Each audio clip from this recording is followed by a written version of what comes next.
शरीर वर्णे අපි හැම දිනාටම මේ ලැබිච්ච ශරීර ආලෝකේ නැත්නම් ශරීර වර්ණය මේ දානයත් එක්ක දානයේ කින ආහාර කන්නුත් එක්ක අපේ ජීවිතේ ලබා ගන්න පුළුවන්. ඒ නිසා ඔබ ආයුෂයත් සමග වර්ණ සම්පත්තිය පූජා කළා දුතුන් ප්‍රසාදයටපත් කරන පුළුවන් රූපකායක් අපේ සංසාරේ උපදින්නට මේ දානේ උපකාර වෙනවා.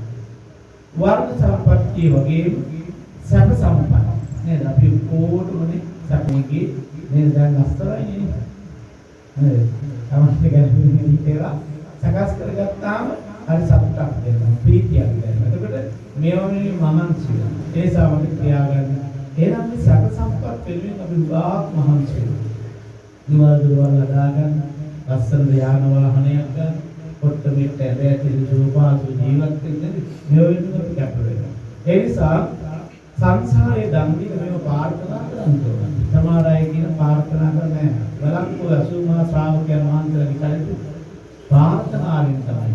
බෝධිසත්වයන් වහන්සේ බුද්ධත්වයේ ප්‍රාර්ථනා කරගෙනමයි කටයුතු කරන්නේ. මේ දීගමනේ අපේ ආපුරන් මාත්‍රා ජීවනාට අනාගත කාලේ අපේ අපේ දෛවයෙන් යහපත් මිනිසුන් හදන්නට දහම පතුරවන්නට මේ සමාන තීන්දුවක් ගන්නට පින් ලැබේවා කියලා සියලු දෙනාම එකතු වෙලා සාදුකාරය දෙක ප්‍රාර්ථනා කරනවා.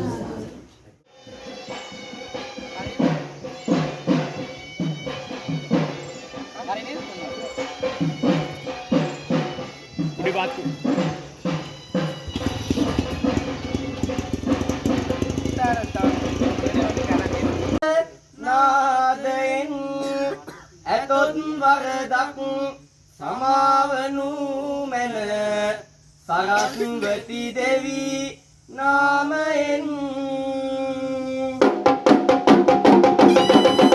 සංඝ සිරසා නමා